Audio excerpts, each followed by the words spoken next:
कृषी मंत्री दत्तात्रय भरणे यांनी अहिल्यानगरचे आमदार संग्राम जगताप यांच्या निवासस्थानी भेट दिली आहे। राज्याचे कृषी मंत्री दत्तात्रय भरणे यांनी अहिल्यानगरचे आमदार संग्राम जगताप यांच्या निवासस्थानी सदिच्छा भेट देत शहर विकास कामांचा आढावा घेतलाय। तर सुरू असलेल्या विविध विकास कामांची माहिती त्यांनी यावेळी जाणून घेतली। या प्रसंगी आमदार संग्राम जगताप यांच्या वतीनं कृषी मंत्री भरणे यांचा सत्कार करण्यात आला। यावेळी आयुर्वेद शिक्षण मंडळाचे अध्यक्ष सचिन जगताप, माजी उपमहापौर गणेश भोसले, माजी स्थायी समिती सभापती अविनाश घुले, नगरसेवक प्रकाश भागानगरे उपस्थित होते।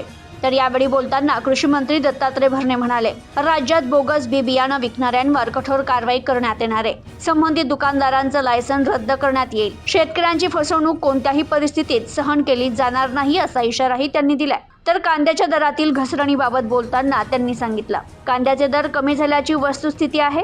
याबाबत पणन मंत्री जयकुमार रावल विविध उपाययोजना करत असून राज्य सरकारनं कांदा खरेदी सुरू केली आहे। राज्यात पेट्रोल आणि डिझेलचा पुरेसा साठा उपलब्ध असून पूर्वीपेक्षा 20 ते 30% इंधन खरेदी वाढल्याचं त्यांनी स्पष्ट केलंय। तर मुख्यमंत्री देवेंद्र फडणवीस यांनी शेतकऱ्यांच्या कर्जमाफीची घोषणा केली असून 30 जूनपर्यंत याबाबतचा अंतिम निर्णय होणार असल्याचंही त्यांनी सांगितलं। तसेच कर्जमाफी संदर्भातील अहवाल राज्य सरकारकडे सादर झाला असून लवकरच 2 लाख रुपयांपर्यंतची कर्जमाफी केली जाईल असंही कृषी मंत्री दत्तात्रय भरणे यांनी स्पष्ट केलंय।